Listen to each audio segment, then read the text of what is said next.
Welcome to the Backpacking Podcast. As always, John Kelly here with Jeremiah Stringer, the king of Kentucky backpacking, and we are brought to you by Outdoor Vitals, makers of Performance First ultralight gear. And Jeremiah, it is a beautiful day to be in the studio doing a podcast with you. Absolutely, man. Got a fantastic guest coming on today. Before we get to him, quick word from our sponsor. You may remember last week they had an up to 22% off sale on the Ventus hoodie. Well, guess what? Due to popular demand, they have extended the sale for another day or two. So if you're watching it live or on the repeat, then you can go check out that sale and you get a free bonus gear item that'll be gone soon. So check out our sponsor, outdoorvitals.com. We'll link them in the description and that sale as well. Yeah, and that is one heck of a hoodie. I've got one and I love it. Absolutely great piece of gear.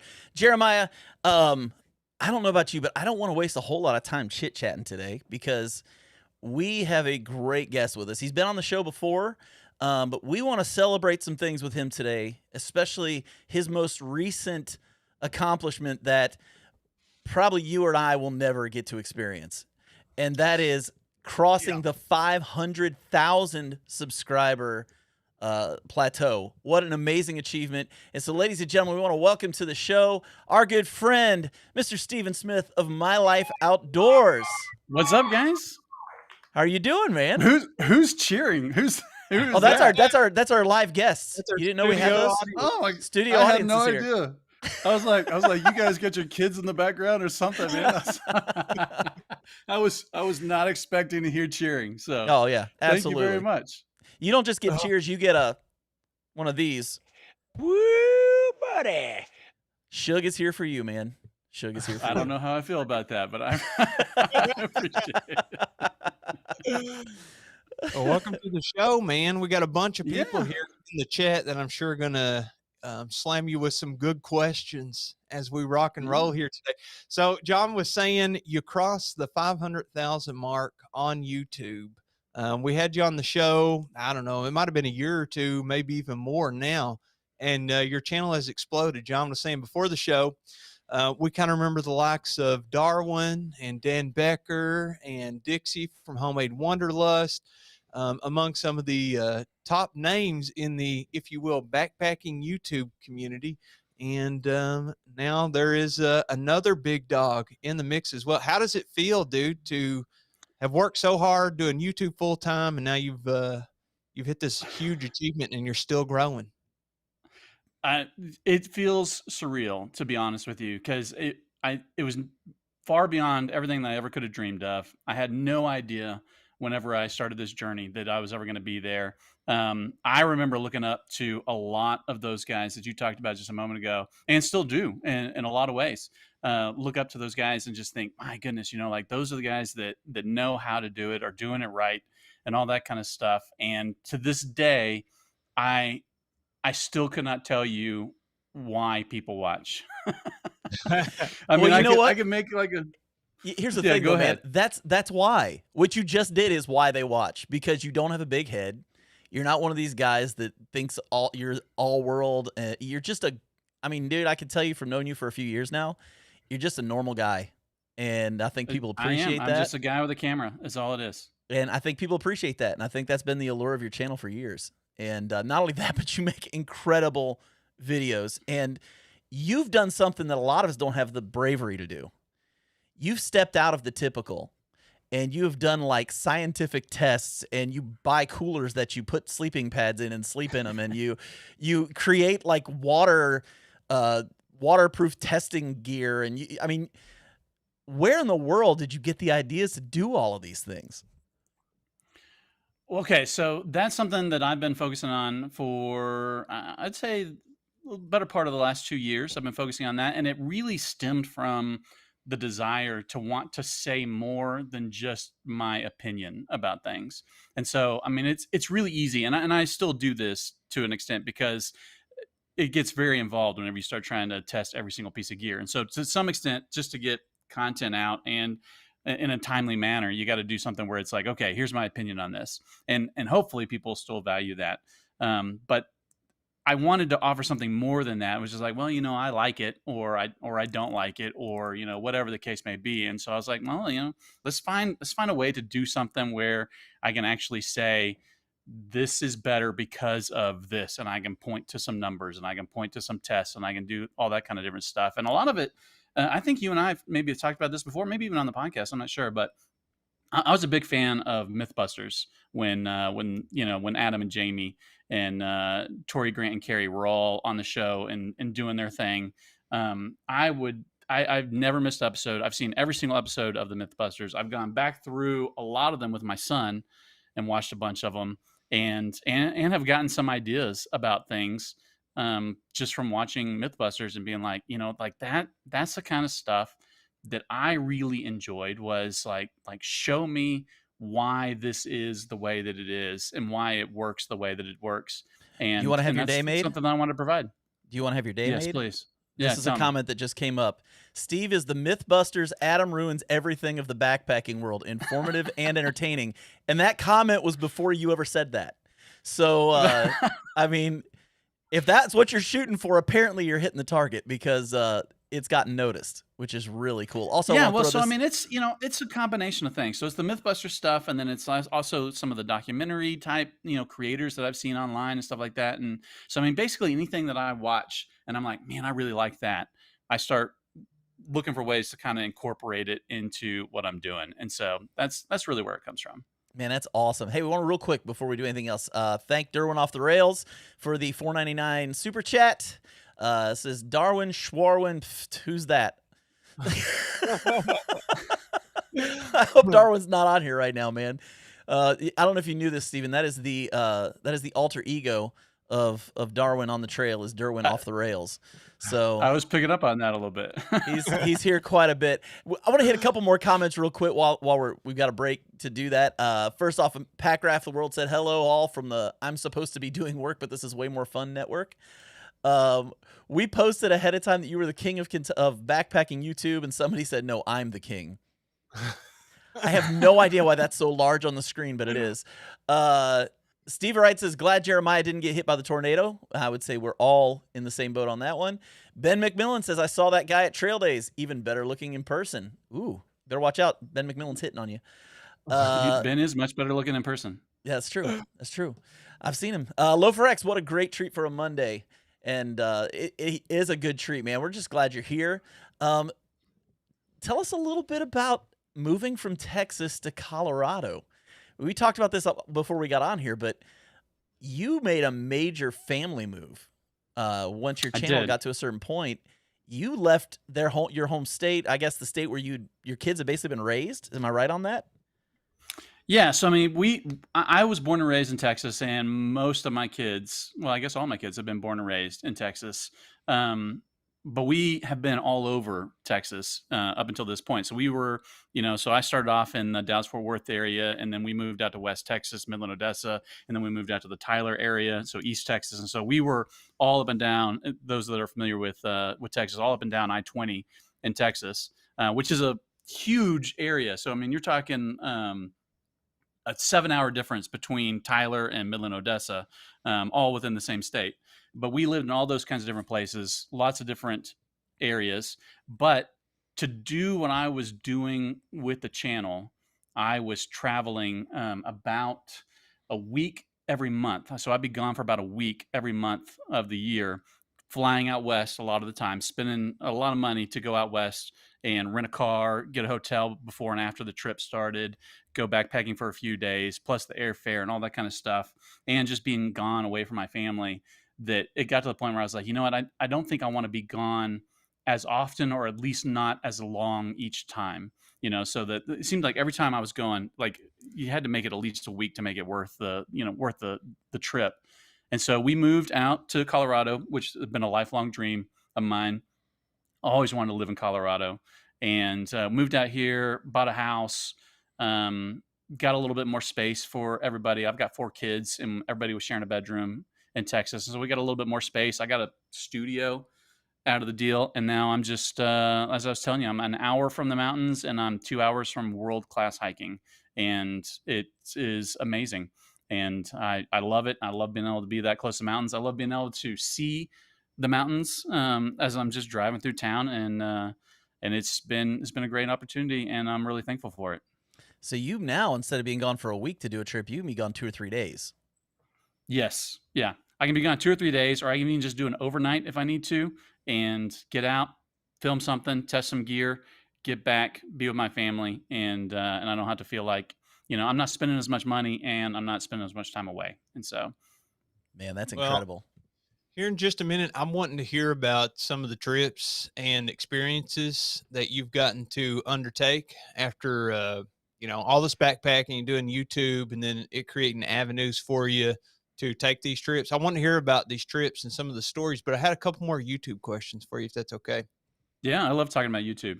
Let's do it. Okay. So first, I was curious, what did life look like before you took? I think we talked about last time about you taking the leap of faith and like, I'm going both feet in and doing YouTube full time, and we're going to make it work. And look at you now. But what did life look like before, and then what does like the average week look like for you now? Because I think a lot of people, especially the ones on right now, watch a lot of YouTube, and cable television used to be the thing, but now it's on demand on YouTube. So there's a lot of creators they watch like you, and they really don't know the behind the scenes or what your day to day looks like if you're doing it full time, if you're editing 12 hours a day, or you're going to shoot, travel, blah, blah, blah. So what did it look like before? What's it look like now? Well, so things have changed in a lot of different ways. For one, back when I first started, I was trying to do 4 videos a month. So a video a week is basically what I was shooting for. And those of you that have made videos know that that is a very taxing process. And and I thought that that's what I had to do to continue to get ahead, to grow, to do all those kinds of different things. I thought I have to get a video out every week because some of the guys that I was looking up to, that's what they were doing. And I was like, that's it. That's the standard. You got to do that. And so when I was doing that, I would film a video, get it edited, get it posted. And as soon as it was posted, I immediately had to start working on the next video. Or what would happen a lot of times, especially when I was traveling, is I'd go travel out somewhere and I'd be like, I got to get all 4 videos shoved into this week's time. So all the filming and all that kind of stuff, I got to get it shoved into this amount of time, or I'd have to spend more time away from my family and drive farther out and do something like that maybe it wasn't flying out west to some epic location, but it was getting to a place where I could get on some public land and do some backpacking and stuff like that. And so it was a lot of stress where it was just like, you got to get it in there, you got to get it filmed, got to get it edited, got to get it posted, and all that kind of stuff. And then I began to realize, I can't remember exactly when this was, but I remember how it happened. I missed a couple weeks just because like things happened, and it's like, man, I didn't get a video posted this week. Man, another week went by and I didn't get a video posted, and I realized like it didn't all come crumbling down around me. You know what I mean? Like it just continued to go. And then I posted a video 3 weeks later, and people still showed up and they watched and they liked it and it seemed to work. And so then I would like pick up my schedule again, and then it happened again, where like 2 or 3 weeks was happening and I didn't get a post for some reason or another, and then people still showed up, and I started to realize like when you publish a video, people are just going to show up, and so you don't have to worry about having it on this specific day time every week, regular intervals, all that kind of stuff. You just got to post things that people want to watch. And so I slowed way down. And part of that happened as we were moving to Colorado, because I've moved across state multiple times, but moving out of state was a big task for us. It was a big ordeal. And so trying to continue to film, trying to keep up with a schedule, and trying to move my family thousands of miles away was it was difficult. And so things slowed down again, and I got to the point where I was only posting like, and the videos that I was making started getting more complicated and taking more time to film and create. And so all that slowed everything down to where now I'm publishing maybe 2 videos a month. Sometimes I get 3 out on a really good month. I was just gonna say, I was And just looking at your recent videos as you're talking. I'm on here looking, and yeah, 2 a month, 3 in 1 month, 2 the next month, 2 the next month. and So usually it's a one of much more those is more relaxed. involved and one is less involved, and that's how I managed to get 2 in a month. And so, yeah. Yeah, you got a lot of guys commenting right now that are YouTubers. Stony Ape Adventure says it's hard to do weekly. Greg Martin says it's hard to get videos posted when you're away from home. Posting videos on a through hike takes up your entire day. Huck Outdoors, besides Steve having one of the best channels on YouTube, he also has one of the best beards on YouTube.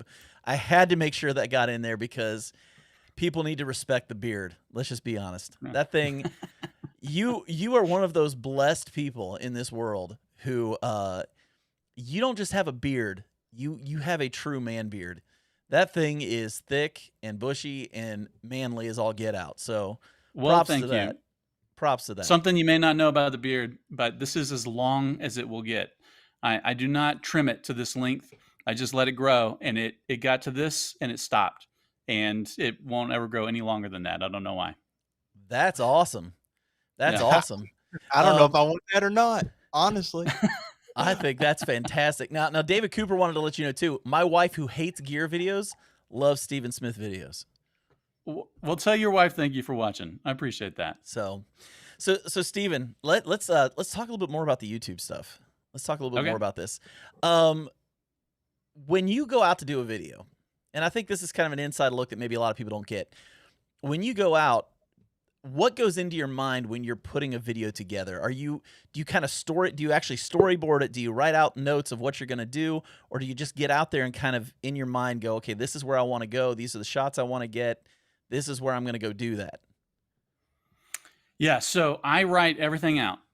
So I write out a script, and I have some moments where I am talking off the cuff, and I'll try to incorporate those as much as I can. I don't feel as confident talking off the cuff. It's a lot easier when I'm talking to you guys about something like we are right now, but when I'm talking to a camera and I'm talking off the cuff, I tend to like wander or talk too long, or I don't say things the way that I want to say them. And so I write everything out that I want to say, and then I will read through it after I've written it all out, and I'll kind of envision the video in my head. So like I'll be like, okay, like this is the kind of shot that would look good for this. And so it's kind of like storyboarding, but I'm just like picturing it in my head, if that makes sense. And then I'll write some notes if I need to remember, like, oh, like as I was reading this is what I envisioned would be on screen whenever this was being said, on the voiceover or whatever the case may be.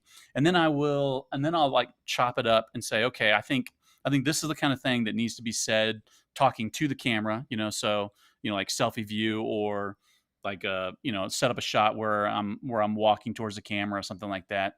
And so I'll kind of think through it and be like, okay, like this needs to get broken up, so because this is too much of a voiceover, so this needs to be talking to the camera where they're seeing my face and stuff like that. And I'll write that out in my notes, and then I just take those notes with me wherever I'm going, and I'll just read through, and I will kind of just check them off as I film. And I'll be like, okay, like I need this shot of me walking with, I don't know, next to a creek or next to a waterfall or something like that. And so, so I'll do that. Boom, got it. Check it off.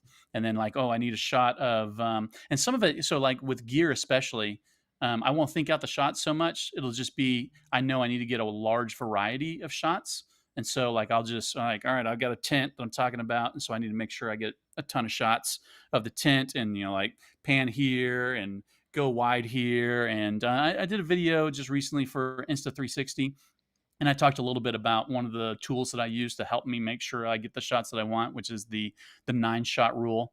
And so the 9-shot rule is that you need to have 2 establishing shots, 2 wide shots, 2 medium shots, 2 close-ups, and 1 unique shot. And so all those together make 9 shots. And so as you're filming gear, or even just telling a story, if you think through it like that and you think, okay, how many different shots have I gotten of this or that or whatever? And then I can make sure that, of the gear, the B-roll type stuff is taken care of. And then all I have to worry about is how much of this needs to be a talking head and how much of this needs to be a voiceover.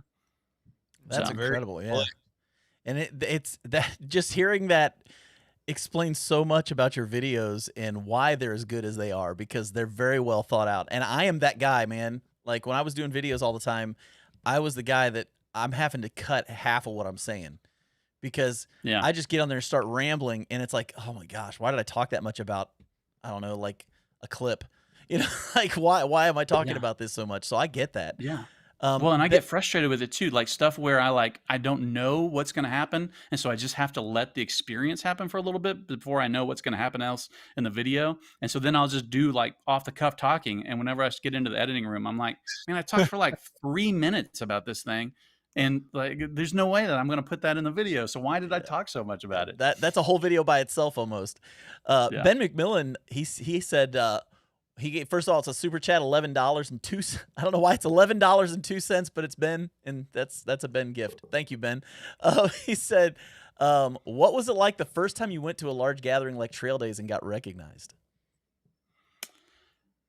So the very first time I got recognized. So there's a couple stories there that I can tell. One is so I hiked with Dan Becker and went to a trade show with Justin Outdoors. And I remember, I mean, I didn't have a tiny channel. Like it had some subscribers. I think I had maybe like 50,000 views when I went and did a hike in Big Bend with Dan Becker. But of course, Dan was much bigger at that time. And somebody recognized him on trail. And, and so they were just talking to him and all that kind of stuff. And I'm just kind of like, like in the background, like, you don't recognize anybody else around here. Anybody who's backpacked with Dan has been through that. I've experienced it too. I'm right there with you. I know what that's like. Yeah. And so then one of the very first times that I got recognized, well, this is another story. One of the other times I got recognized, this was the very first time somebody stopped me and said, "Do you have a YouTube channel?"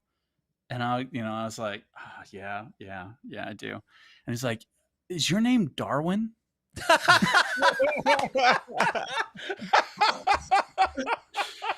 It's all secure in Sector 7. And I was like, "No." And he was like, "Oh, I thought I'd seen some of your videos." And I was like, "No, you probably haven't."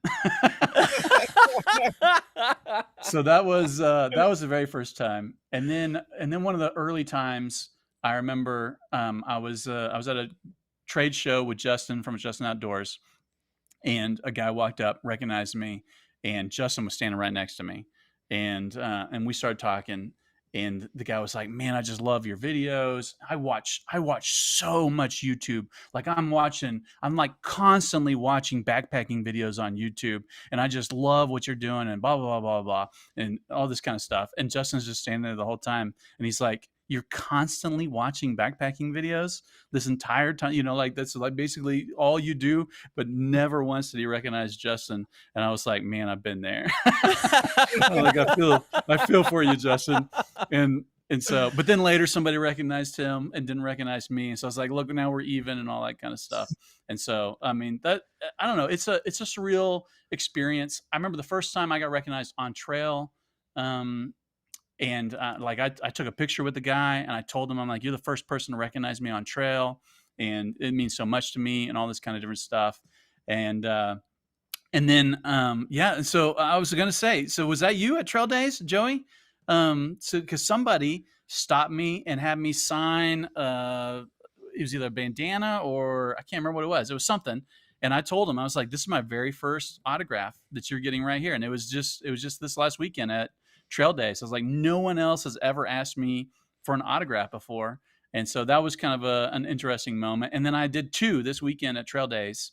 Another lady that had stopped me once before, she teaches elementary school somewhere. And she says that she does virtual hikes with her kids. And she asked me if I would sign. She says they watch my videos in class, and I was honored. And she's like, "Would you sign this poster board or something like that?" And so I got my first two autographs this weekend, and that was fun. And I love talking with the fans, and just being able to walk up to them or them walk up to me and tell me about whatever videos it is. And I'm always interested to hear whichever video is the one that stood out to them to the point where they want to talk to me about it.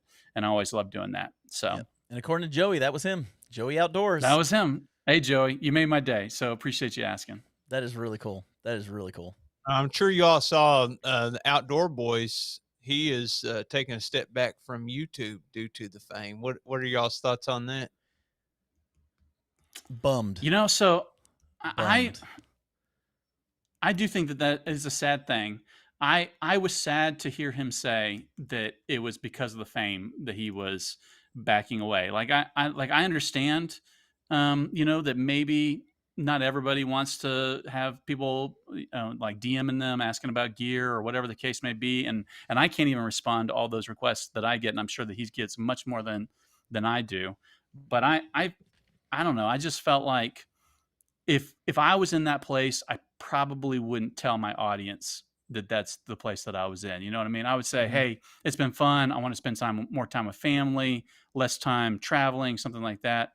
But I wouldn't say you guys are just too much for me, if that makes sense. And so I was a little sad to hear Yeah. that take. And I get it, but I love the audience, and I'm so grateful for them watching and all that kind of stuff, and can't believe the number that have subscribed. And so, man, thank you so much. And if it ever starts overwhelming me, I'll probably just keep that to myself. Well, I gotta wonder. I've got to wonder with his channel compared to anybody else's. I mean, the guy's got how many? Like it was 18 million subscribers or something like that. Every video is like a minimum of 2 million views. He gets more views than the average Major League Baseball game. I mean, think about it. Like, it's insane the amount of views this guy gets on every single video he puts out. He's more popular than most of your sitcoms that are on TV right now. And he has kind of become a celebrity. I mean, he's asked to be on everybody else's YouTube videos. And I'm wondering maybe if it wasn't the pressure of the people as much as it was, well, now I have to go to these things and people want me to come do this thing and I can't just do my channel now. I wonder, is there a pressure we don't know, because none of us, even at 500,000, he's what, 36 times your size. I mean, that's crazy to think about. I mean, that is wild. That is crazy to think about it. And when you put it in that perspective, you think about some of like Hollywood type celebrities that they start getting like bodyguards, and who knows what else, but they start taking precautions to try to protect themselves and their families in different situations. And so looking at it from that perspective, I'm sure that that there's some real concern there. And so and basically what I'm trying to say is I'm very grateful for my audience, and I think that gratefulness should shine through for everybody that gets that opportunity to speak to that number of people and have the respect from that number of people. And I misspoke. He's 15 million, not 18 million. So, well, yeah. I like the transparency. I get what you're saying, Stephen, about the, you want to be gratitude towards the fans, because without them watching, then it's not even a possibility of you having this as a career or job. But I do like the transparency, and especially as a new father, like if you're at a point where your kid's 12, 13 years old and you can take some time away from work. Like, I know we send our kid to daycare, for example. And so that's 8 hours every day you can't be with your family. So if he's in a position where he can, take a step back, because I'm sure you've watched, I'm sure, a bunch of his videos. I've seen a bunch. And some of those places he's going and doing these trips, if he's gone for a week, it's just him out there, middle of nowhere. And then he's coming back. I mean, you kind of lived through it too. It's tough on the family. I like the transparency, but like you said, gratitude. I think there's delicate balance there. Like, you got to be thankful, but at the same time, I understand. But like you said, I think there has to be some thankfulness there involved too. Got a couple comments we definitely got to throw up here. Steve Wright says you have a proper 300 Sparta beard. So we're not going to ask you to rip off your shirt and scream Sparta at the top of your lungs, though. So you're safe. Probably today. Couldn't do it if I wanted to. Well, so. we don't need to see that. Jeff Peters got on here and said, which Mythbuster does Steve most relate to, Adam or Jamie, and why? Adam is probably my favorite, but I think that I'm probably more like Jamie than I am like Adam. And so Adam's really cool. I was doing something the other day. I can't remember what it was, but I was trying to do some sort of testing, and it was inspired by MythBusters, and Adam's got the tested channel that he does now, and so he's got his own YouTube channel, and it's much bigger than mine is, much bigger. But I I I wondered, like, if I reached out to him, would he do like some sort of thing where, like, either he had me come out, if I could fly out there to him and to his tested lab, and talk about this thing that I'm trying to do that was inspired by MythBusters, but I didn't even try. I was But gonna say the so only way Adam's you probably find my out is by favorite. asking. I know. And Oh, so, but then, so like I saw Gerald Undone. I don't know if you guys ever watched Gerald oh Undone, yeah, he's but fantastic. he'll do studio tours, and he did a studio tour of Adam's studio, and Gerald's got maybe an audience about the same size as mine, maybe a little bit bigger. I can't remember, but I was like, well, like Gerald got to Adam, maybe I can too, So I think that would be a fantastic collaboration if you could get him in on one of your videos about backpacking gear. I think it was your waterproof one, the video was the first Mhm. like major. That was your first video hit 1 million. Am I wrong about that? I don't. It may have been. It may have been the first hit 1 million. I think maybe I had one other that hit 1 million first, and then it closely came up behind. But it was the one that kind of started the growth of the channel. I remember Yeah. when it started popping off, I was like, okay, like something's happening now. And so it was the one that kind of started. Maybe Yeah. not started it all, but started the That was growth. that was the buzz. That was the buzz video, I Yes. think, when you put that one out. And just Mhm. so I can feed your ego a little bit, you have more subscribers than Gerald Undone. Hey, I'm just so then I saying. can contact I just Adam. want to throw it out there. You're bigger than Gerald Undone. So I'm just letting you know that. So, and your videos on average do better than his. So I'm also want to point that out to you. So, Well, thank you. yeah, I just got to do it. I got to do it.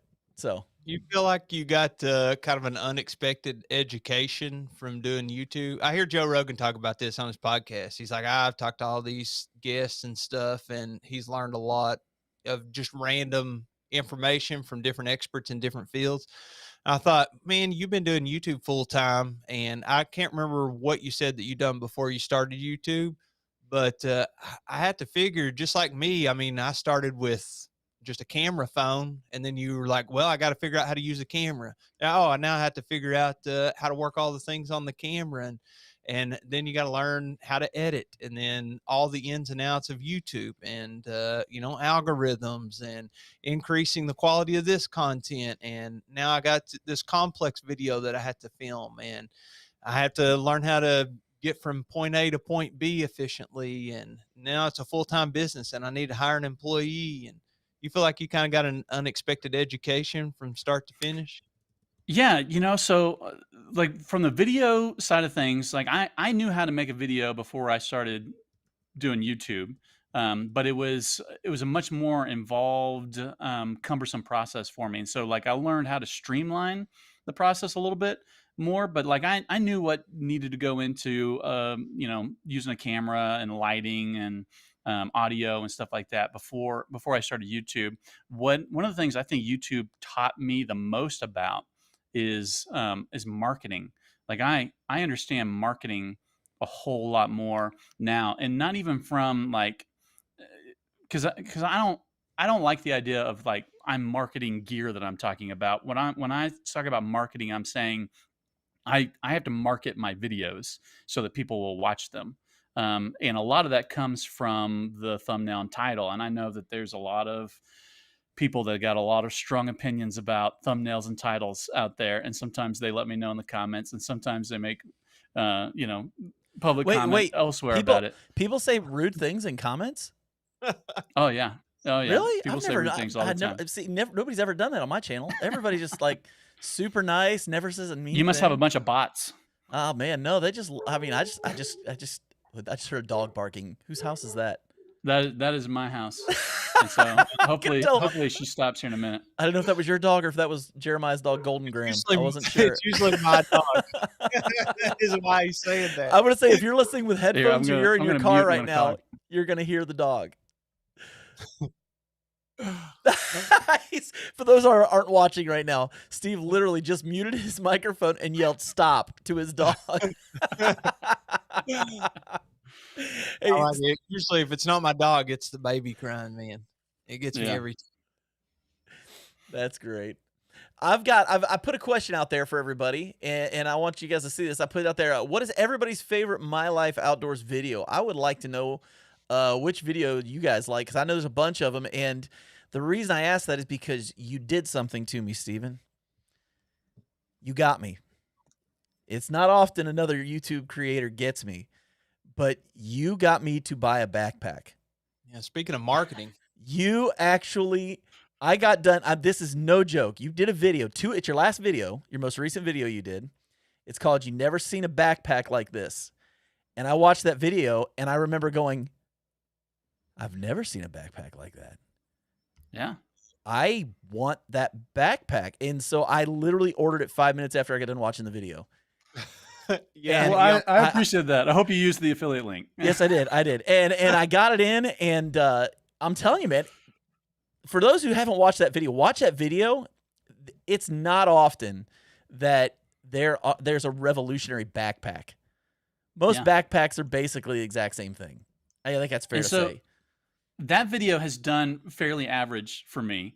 But I thought, because of how unique that backpack is, I really thought that it was going to do better. My dog's barking again. Sorry about that. I really thought it was going to do better than it was. I'm just going to ignore her, and hopefully everything's okay. But I thought it was going to do better because of how unique the backpack is, and I've learned from doing videos in the past that unique products usually get a lot of views and attention because people are just curious about it.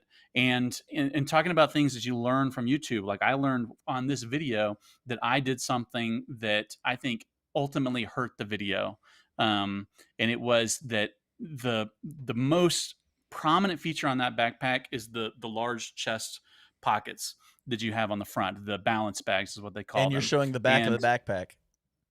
I'm showing the back. Well, I had a thumbnail on there, so YouTube chose that one. They got the test Yeah. and compare where you can load up multiple. So I had one that had the balance bags on the front. But what I think the mistake is that I started talking about the balance bags before I showed people that there was more to this backpack than the balance bags. And so I think people clicked on the video thinking, yes, this so okay, I'm interested, a backpack I've never seen before. They see me talking about the balance bags and they're like, great, you put some stuff on your chest, I don't care anymore, and they click off. And that signals to YouTube nobody's interested. But that is and I've said this to people in the comments, because people are like, oh, well, like, well, you can just use a fanny pack, or you can just whatever. And I'm like, that is the least interesting feature on this backpack. Yeah. And I didn't do a good enough job teasing that at the beginning of the video to get people past me talking about the balance bags. And I realize that now in hindsight, that if I would have done a better job of saying there's these big things on the front, but that's not even the biggest part of this pack, then I think I could have gotten people, and I think the video could have done better than it did. And it's just, that's one of those things that you realize after you put out the video. You're like, oh, well, that's what I should have done, And I did it to a little extent, but I didn't do it enough. And so, but yeah, that backpack, the reason why I wanted to make that video is because I was just amazed at that backpack, and was thinking the entire time, there are no other backpacks doing anything even remotely similar to this. And I like that, because so many backpacks feel the same. And it gets hard after a while when you're reviewing backpacks to be like, well, what do I say about this backpack that I haven't said about every other backpack that I've reviewed, And so having something like that's fresh, I really enjoyed it. Well, I was going to say, I'm taking it out next week on its maiden trip. And that suspension, people, if you have not watched this video, you need to watch this video, because I think they've come on to some things that other backpacking companies are going to take a look at and go, maybe we need to rethink some things. Because that suspension, when I took everything out on a trip I went to Arkansas recently. I took everything out of the backpack I had it in for that, and I put it in that backpack. And I'm telling you, man, it was the most comfortable thing in the world.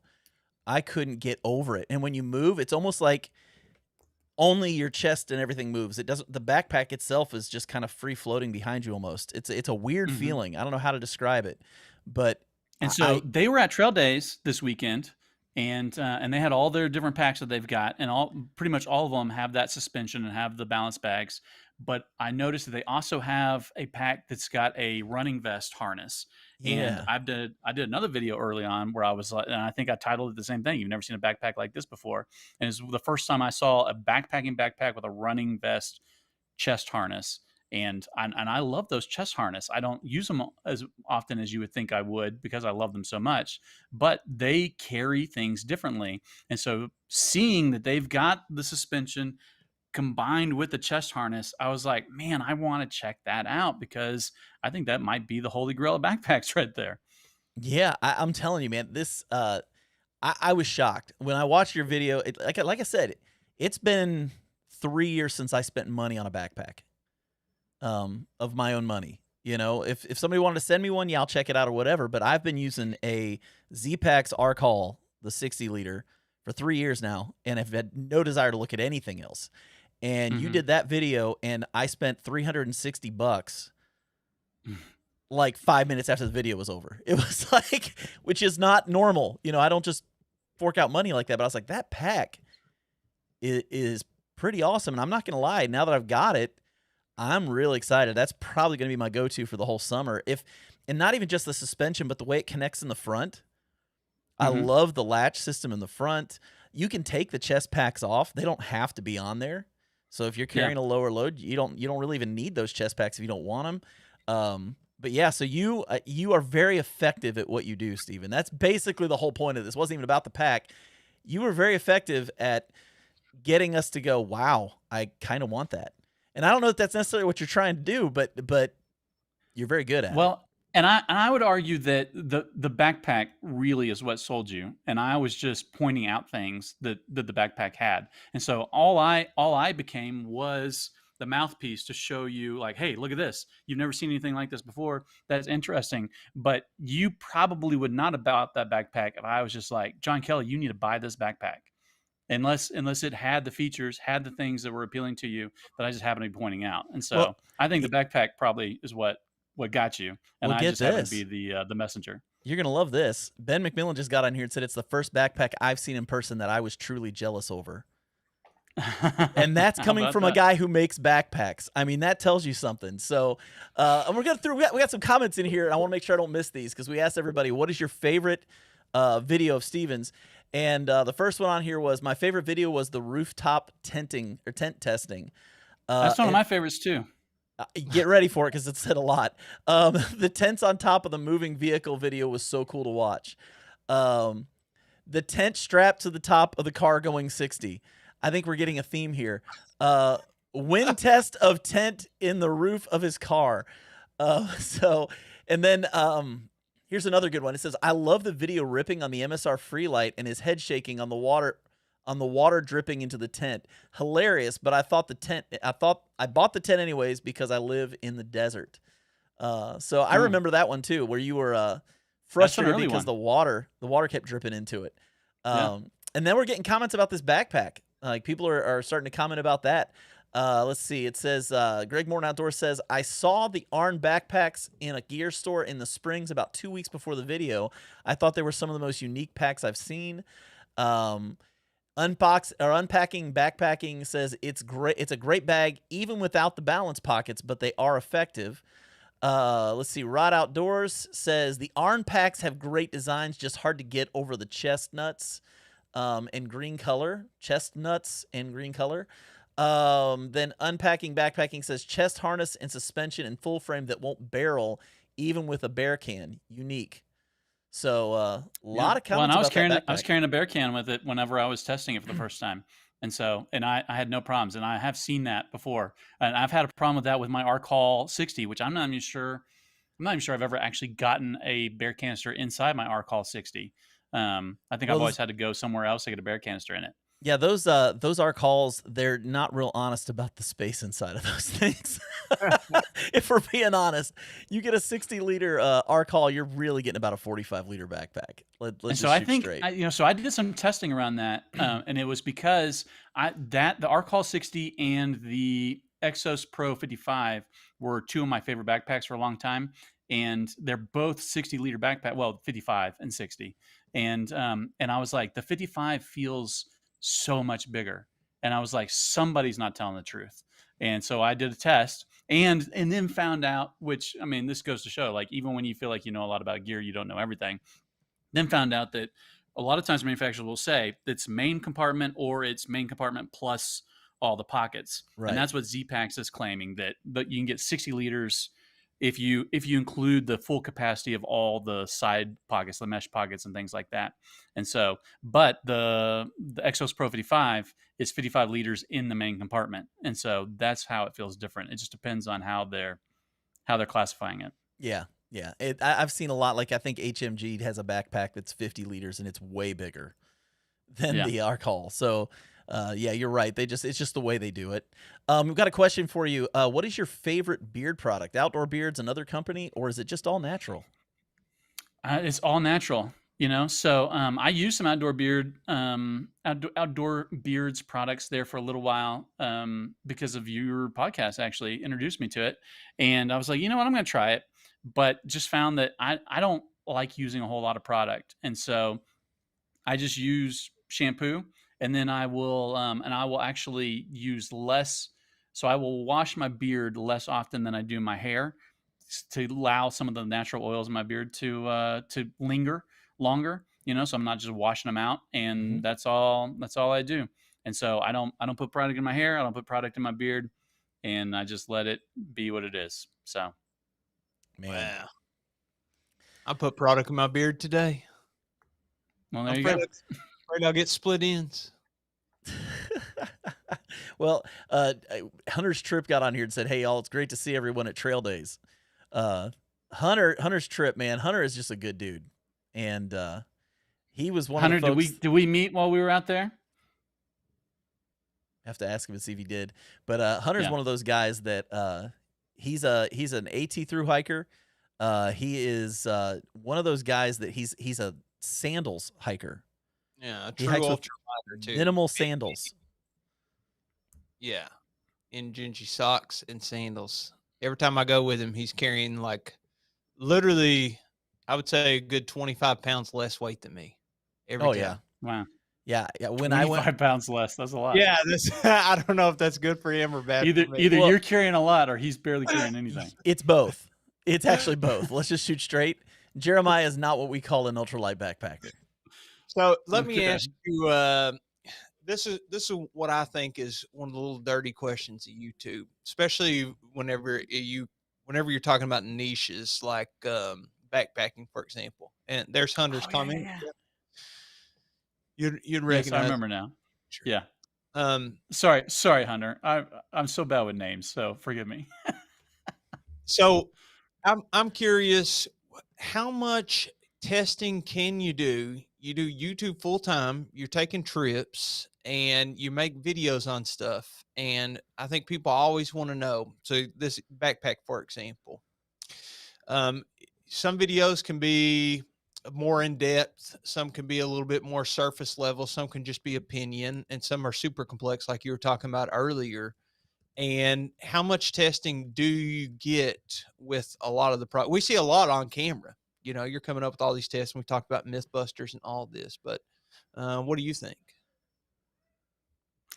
So it depends on the product for me, and so it, you know, like if it's a product that I can get it, I can look at it, use it a few different times, feel like I've got a good grasp on it because it's similar to other products that I've used, then I feel pretty good about, you know, whatever it is. And then a lot of times, if that's the case with the product, I usually end up not talking about it unless it's like a new piece of gear. Then I'm doing a new gear video, or like, hey, this came out this year and it's new, and these are my thoughts about it, you know.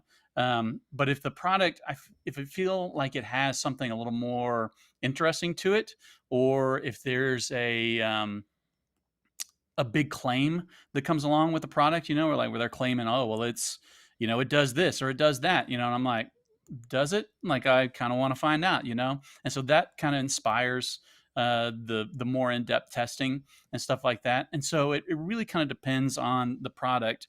And if you ever watch MK, I can't ever remember what his initials are. Marquez Brown, who does all the tech reviews and stuff like that, and huge reviewer. He said something back whenever there was some controversy about one of his reviews, and he was talking about that and saying that choosing a product to review is an art form. And I have never related to a statement more about YouTube. I've never related to a statement about YouTube more than I have that, because I truly do believe that choosing the product to review is an art form. Because as much as people would want to just make sure that you review everything, and I realize that would be very valuable to a lot of people, it's just not something that's going to be able to be done. And so you have to be kind of picky and choose what it is that is worth talking about, because people are going to be interested in knowing or hearing more about it, as opposed to just somebody that's like, I'm interested in buying this pack, and because I'm interested in buying this pack, I'm going to go find a review on it. And so, like the ARM pack, I thought was a good example of that, where it was like, this is a pack that even people that aren't not going to want to buy the pack are still going to be interested to hear about it. And so that's one of those things where it's an art form, where you choose that gear to review because people are going to be interested, even if they never buy it. They're going to be interested to hear about it. And so that kind of dictates to some extent, how much time a product gets, like, and especially if I have like a good idea, or I think, people would really like to know more about this or about that. That kind of decides how much time I spend on the product. All right. I also have one question that was texted in to me from Woodall Trails, John. Okay. He said to ask you if you had a poop story from AT Trail Days. And a lot of times, hang on. Okay. We can't ask the poop question yet, because we have to like preface it with something here, because he's jumping the line on everybody, because literally Greg Morton just literally said, time for the poop question, followed up by, he needs to do a video looking into the different chemistry of pooping after eating different backpacking foods. And then I need a Steven video going into the science of using wag bags. So with that said, Jeremiah, you may now present your poop question. Well, it's pretty simple when he just said, ask him if he has a Trail Days poop story. LOL. So I don't know if you actually do, and he knows something that I don't, or if that's just a rando question. He knows that we like to end the show oftentimes talking about poop, but I'll give you the floor. And if you don't, that's perfectly fine too. If he knows something that we don't, I can't think of what it is. And so I can't think of anything specific that somebody might know about, but I do kind of have a poop story that it happened at the airport coming, I think 2 Trail Days. And so this is, I guess this is the best I got for Trail Days, unless I'm forgetting about something. And so I was at the airport. I think I was at the Denver airport, so I think it was before I left. And one of the men's restrooms was closed for cleaning or maintenance or something like that. But there was a family restroom right there. And so I was like, you know what, I'm just going to step inside the family restroom and use it real quick. I didn't have to sit down, so I knew I wasn't going to be taking a whole lot of time in the family restroom. So I was like, I'm just going to step in there instead of like walking however far to find another bathroom. So I stepped into the family restroom that's just like single, lock the door, it's yours, right? And a guy walked out right before I walked in. So I was like, okay. And I get in there, and that guy dropped a bomb in there, and it smelled so bad that I don't know that I've ever done this before, but I was like pulling my shirt up over my nose just so I could stay in there long enough to relieve myself, because it was so smelly and so bad that I was like, I don't think I can handle this. And so was it one of those things where you're like rethinking life choices and yeah, it was like maybe I should just get out of here and walk, a half mile down the terminal and find another bathroom. But I was like, just get done fast and get out of here. And then I was like, oh man, but I got to wash my hands. And so I'm trying to wash my hands as fast as I can, because it just smelled so bad. And then I walk out of the bathroom and there's a guy waiting. And so he's about to go in. And the whole time that I'm in there, I'm thinking, man, that guy really stunk it up in here. They're And gonna then think I it's me. leave and I'm like, he's going to think that I'm the one that just stunk this place up. And I was like, I can't have that. And so I stopped and I was like, hey, I didn't make it smell like that. And that's Oh all I my! said. And I walked away. You told the guy I told him as he was Oh, walking fair in, I was warning. like, hey, it wasn't me. Well, Fair at warning. at least you'll never see those people again. That's the worst. Like if you're at a social event or like a party or something, and you're the guy that pooped in the bathroom that everybody has to use, or they think that Oh my you're the goodness. guy. That's the Or worst. you're the one that clogged the toilet in the bathroom at a party or something like that. And No, you're just like praying, like, no, go down, go down, go down.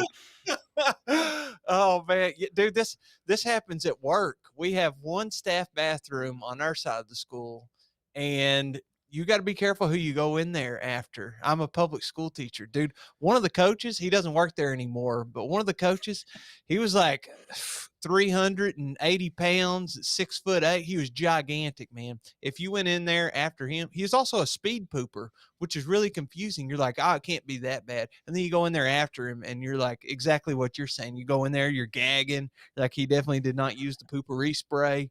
What am I doing with my life? we gotta start a petition or something. You Yeah. don't want to be that. Yeah. Somebody just Greg Morton just said it. It turned out to be Dan Becker. So another great comment. David Cooper said, "Only thing to make this better would have been a family with little kids standing there shaking their heads when you came out." Oh yeah. Family has to go in after. Yeah. Oh man. Gosh, that's hilarious. That is. I think and here's the thing. I think we've all been there at some point, like to some degree on something like that. But I probably would have been like, I think I'm gonna walk the half mile. I think I'm gonna walk the half mile. This is brutal. Yeah, maybe. I've never had it so bad that I've walked in and then you're like, oh, immediately got to walk back out. Did that go through your mind? You just said, no, I'm going to use the old shirt, Well, t-shirt. I tell you what did start going through my mind is that this odor was inside that guy's body. And now it's inside my nose. And your lungs. That's what kept going potentially through my your head. lungs, dude. Potentially your And lungs. potentially my lungs. And I was like, and that's probably what started prompting the shirt and all that kind of stuff. I was like, I just got to filter it or something. I don't even know. So. Oh my gosh, man. Oh man. Yeah, that's hilarious. Wow. What a way to end the show. With that said, Stephen, why don't you let everybody know the best ways to find you online? And I'm sure most of them know anyways, but there may be some people on here who are not subscribers and don't know about you. So why don't you let them know where to find you? Yeah, so My Life Outdoors, that's pretty much my handle on all the major platforms. And so if you just Google My Life Outdoors, you ought to be able to find me.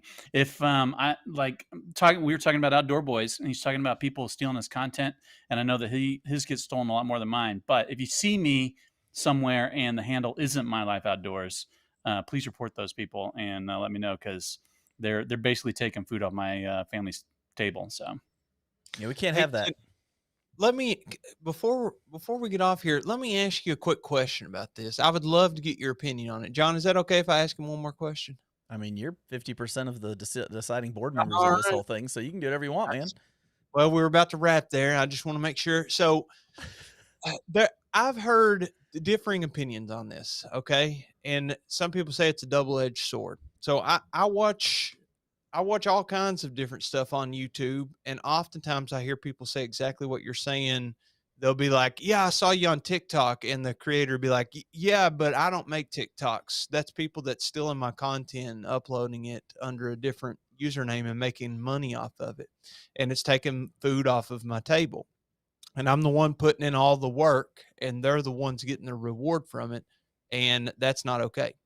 And then I hear other people say, well, that's doing a few things. One it's help, and I'm not saying either one's right, because that's why I want to hear your opinion on it before I say this. Okay, they say the other opinion is that is doing a couple things. It's bringing exposure through avenues that people would never have seen your channel or your content or whoever it is. In this case, we're talking about you, but they would have never seen the content, and it may drive traffic to your actual channel. Sometimes not, because your handle's not even in there and they're just seeing a 15-second clip from your video, and there's no way of them even finding you, even if they went through the comments for 20 minutes looking for your name. And also, well, I think that pretty much sums it up. Do you think that the opposite opinion has any validity to it, that it's helping drive traffic to help people discover you, and you wouldn't have made the money from that platform anyway? I think there's something to be said about brand recognition. So to the extent that my face is a brand, I guess, then that contributes to brand recognition.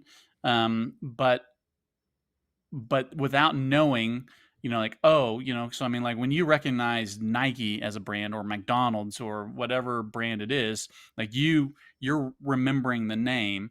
And a lot of times, like I said this to lots of people as I was introduced to them at trail days. I'm like, my name's Steven. I don't say that on camera very often, so I know that you probably don't know that name.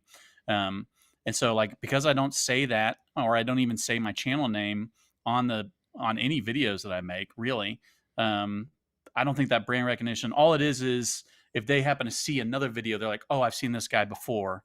And then so I might get a little bit of a benefit from that. And the thing that bothers me about it is, like, I am working hard to make these videos, and those people, all they're doing, and they're not just doing it to me, like they're taking my content, they're taking other people's content, they're just basically curating content without permission. And a lot of times what they'll do is they will block me on the platform. And so they'll just go ahead and steal a bunch of my content, then they block me. So even when someone sends me the link, I can't go see it because I'm blocked by them, because they knew, like, I don't want him to see that I've got his content. And so they're making money, they're getting ad revenue, they're getting whatever the case may be, and they're not doing even a fraction of the work, I feel like, in the process. And so I think that's what bothers me about it, is that I'm working really hard for those views, and I would like to reap the benefits from it. And so, Well, Ben McMillan has a burner account that you can use in order to check out the video, since they got you blocked, called My Life Indoors. he's got it with the spaces. Yeah. So I think my Facebook has spaces, and all the rest are without space. And so, but if you ever see My Life Outdoors like 1267 or something like that, that's not me, or whatever. I don't have any numbers after mine on any of my accounts. Yep. Well, we'd love to have you back on, man. We didn't get to hear about a lot of the trips, and I think you're a great Yeah, I was speaker. looking forward to talking about that. Yeah, we'll bring you back on. We don't want to take too much of your time, but we know you're busy. But we love talking to you, and truly would love hearing some of the great adventures that you've been on. So hopefully, Yeah, look thank forward you guys for having me on. It's Yeah. been a lot of fun. Well, and somebody had a very good observation of today's show. Steve finally figured out marketing. After this podcast, he is definitely going to go over 1 million subscribers. So you're welcome. You're welcome in advance. We've thank done a you. lot Thank for you very Joe much. Rogan. I don't know if you knew that, but we've done a lot for Joe Rogan, helping him out with his little podcast, growing that. So we're just glad to be here to help you out any way we can. I'm really thankful for you guys having me on. So no joking aside, no sarcasm there. I'm really grateful for it. We've just thoroughly enjoyed this, man. It's always a good time to have you on here, and Yeah. we will have to have you on, and no bait or switch. We will actually talk about trips on that one. And, Sounds good. We'll do that. So thank you for being on, man. If you want to hang out in the green room for a few minutes, we'll close this thing out, and we'll see y'all in a little bit. Sounds good. Dude, that was awesome. Awesome. Yeah, As always. he's a great interviewee. Also, I wanted to say, you brought it in the comments earlier. It's really, really far back in the feed, but about the tornadoes, our little community here in Kentucky got ravaged, and London, Kentucky got absolutely slammed. Like almost 24 people passed away as a result of it. My wife had a family member who lost their home. So it was pretty bad situation all around. Yeah. So I want to say thoughts and prayers with all the people affected. They called off school today for us because, well, they just don't have power at some of the schools in our district. And also, it ripped apart some of our area technology center, just like ripped a wall and the roof off, completely unusable. So, Well, I mean, and in London, Kentucky, this is a crazy thing, but in London, they actually the tornadoes actually destroyed their rescue helicopters and vehicles, and the rescue yeah, boat that they use on Laurel Lake, and it's crazy, man. Just the whole thing's insane. You can actually see the trail of the tornado from space.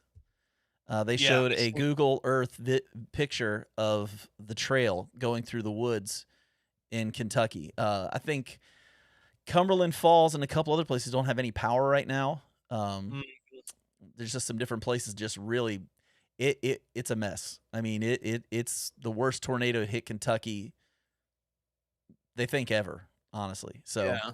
it's And nuts. we got away unscathed at the house where I live, but dude, it's 3 miles, north of me, just absolutely slammed. We drove through there. I was driving back today on my way to do this show with you, and you could see the scarring, just like literally 50, 100 yards wide, just trees just totally wiped out, barns ripped off, houses just gone, businesses tore churches apart, coffee shops, just insane devastation. So Just thoughts and prayers. glad that all the people that were hit hopefully we can there's some help for them. Hopefully uh, people come together. I've noticed there's a lot of people coming together already, trying to get to work on getting things cleaned up. I know there's a Yeah, lot of people their lives have been changed forever. So hopefully that can be there can be some help there for them, some relief. yeah, absolutely. But well, on a lighter note, was a great show. We'll be here next week, continuing our live streams here on the Backpacking Podcast. Should be back to our regular schedule of typically Wednesday at 3:45 Eastern Standard Time. We moved Yes. some things around this week, and it turned out fantastic. It did. It did. And just to let everybody know, we have been in contact with Lucy Barnard. I don't know if you all remember her. She's the one that was hiking from the bottom of South America to Alaska. She is in, I believe, Montana currently. And she and I chatted this past week. We're going to have her back on as soon as she can get to a town where she can do the internet again. So be on the lookout for that. That's going to be coming up probably in just a couple weeks if we can work it out. So excited about having her back on. And this time Jeremiah has promised his internet won't go out. So he'll get to We'll be try. part of it too for that one, which would be great. So, but with that said, thank you guys for tuning into the Backpacking Podcast. We will catch you on the next one.